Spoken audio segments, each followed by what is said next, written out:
Good morning to all my dear students. Today I am going to explain you on subject science of class 7.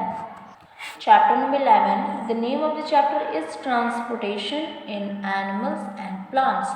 Plants में किस तरीके से transportation होता है उसके बारे में हम पढ़ेंगे, ठीक है।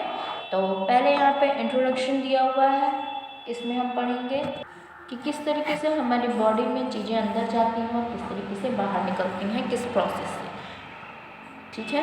तो आपने पहले के चैप्टर्स में पढ़ाई होगा कि किस तरीके से जब हम खाना खाते हैं तो किस प्रोसेस से और किस तरीके से हमारे मुंह से लेके ये जो यहाँ पे नली है वहाँ से जाके किस तरीके से स्टमक तक पहुँचता है, स्टमक से लार्ज इंस्टेटाइन बिग स्मॉल इंस्टेटाइन के थ्रू एक्सक्रीट हो जाता है।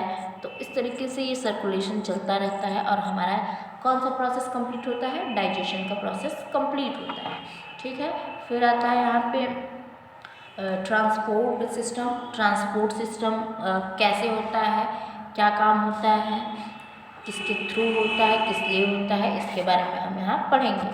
जैसा कि आप जानते हैं कि हर एक ऑर्गेनिज्म को न्यूट्रिएंट्स चाहिए, ऑक्सीजन चाहिए जीने के लिए, उन्हें हर अपने पूरे बॉडी पार्ट्स में सप्लाई करनी है वो चीज़ें, तो वो बहुत ज़रूरी है। कुछ एनिमल्स जो है वो बड़ी लंबे प्रोसेस से करते हैं इनडायरेक्टली, और कुछ एनिमल्स या ऑर्गेनिज्म ऐसे होते हैं जैसे कि सिंगल सेल जो होते हैं वो डायरेक्ट इन चीज़ों को एब्जॉर्ब करते हैं, डायरेक्ट लेते हैं और डायरेक्ट इनका सब कुछ हो जाता है, ठीक है। सिंगल सेल और मल्टी सेलुलर आप समझ रहे हैं। सिंगल सेल मतलब जिसमें एक सेल पाई जाती है वो सिंगल सेल कहलाती हैं, जैसे कि पैरामीशियम है एग्जाम्पल में, यूनिसेलुलर कहते हैं इसको, वो होती हैं। और मल्टी सेलुलर मतलब जैसे ह्यूमंस हो गए जिनमें मिलियन सेल प्रेजेंट होते हैं, वो क्या कहलाते हैं, वो मल्टी सेलुलर कहलाते हैं, ठीक है। अब प्लांट्स में ट्रांसपोर्टेशन कैसे होता है इसके बारे में यहाँ बताया जा रहा है। जो प्लांट्स में ट्रांसपोर्टेशन होता है वो इनके लीव्स में जो स्टोमेटाज प्रेजेंट होते हैं उसके थ्रू होता है।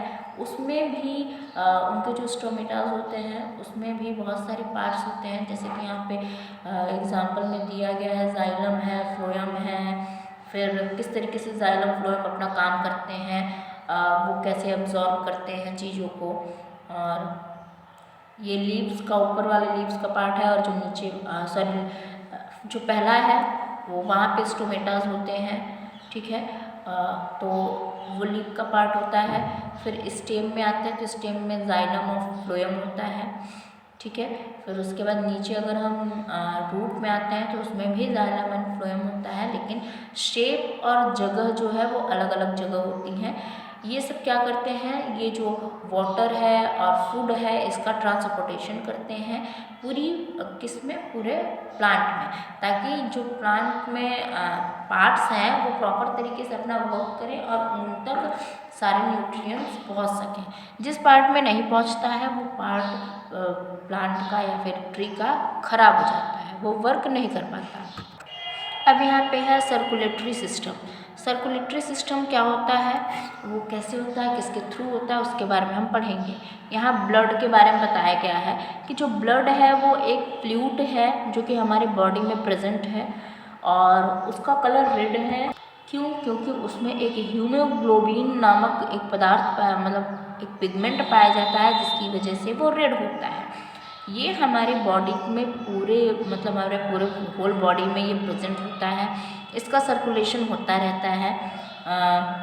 यहाँ पे WBC 3 तरीके के ब्लड्स होते हैं जो कि RBC, WBC और प्लेटलेट्स होते हैं। तो हमारे बॉडी में ये प्रॉपर तरीके से होते हैं। हमारी बॉडी में वेन्स हैं जिसके द्वारा जो ब्लड है वो ऑक्सीजन के थ्रू हमारे पूरी बॉडी में जाता है।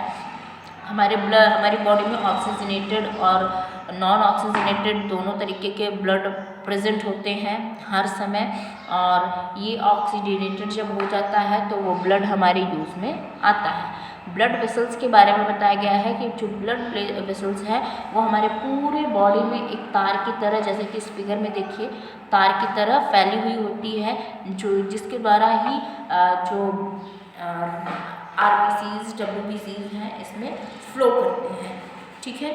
इस तरीके से ये जो वेसल्स होते हैं वो बहुत बड़ा काम करते हैं।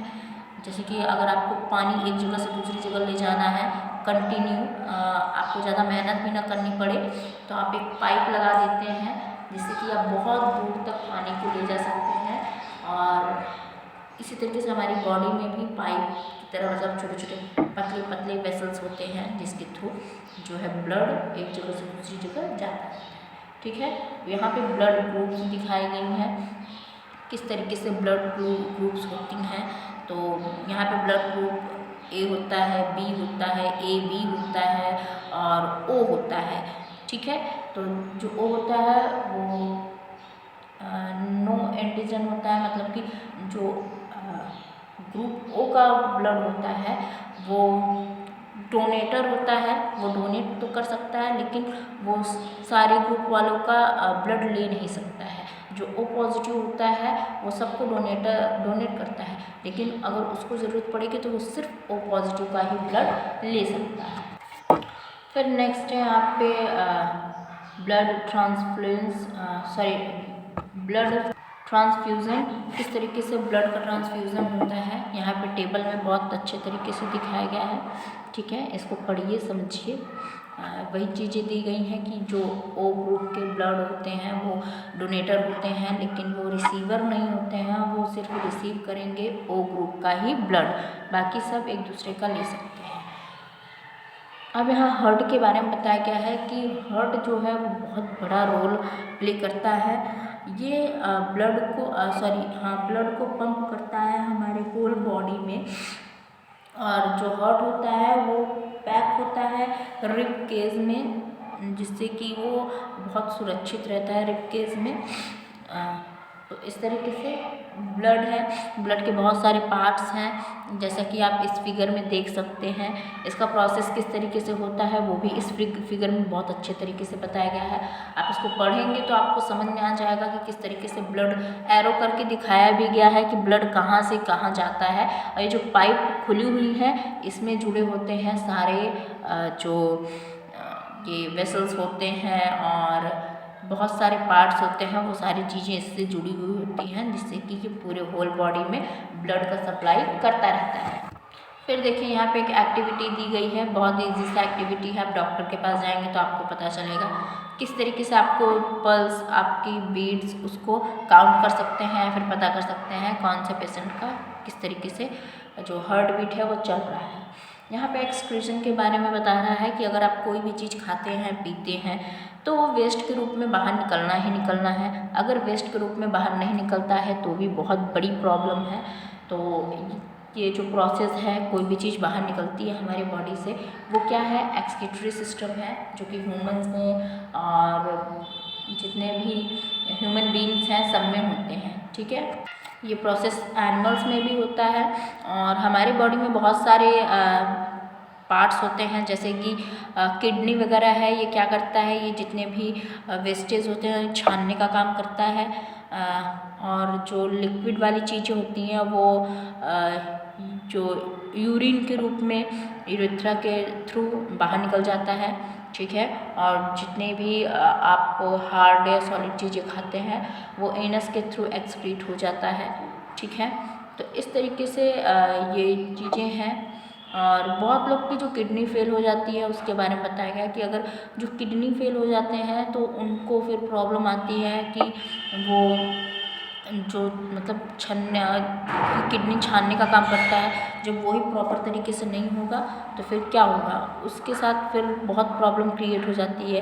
किडनी फेल होना मतलब उसका ब्लड भी नहीं ठीक से छन पाता है, फिर उसको बार बार वॉशरूम जाना पड़ता है, तो उसके हेल्थ पे बहुत बड़ा इफ़ेक्ट पड़ता है। इस तरीके से ये चैप्टर कंप्लीट होता है। So that's all for today. You will get all the exercises, question answers and many more things as your homework. So that's all for today. Thank you so much.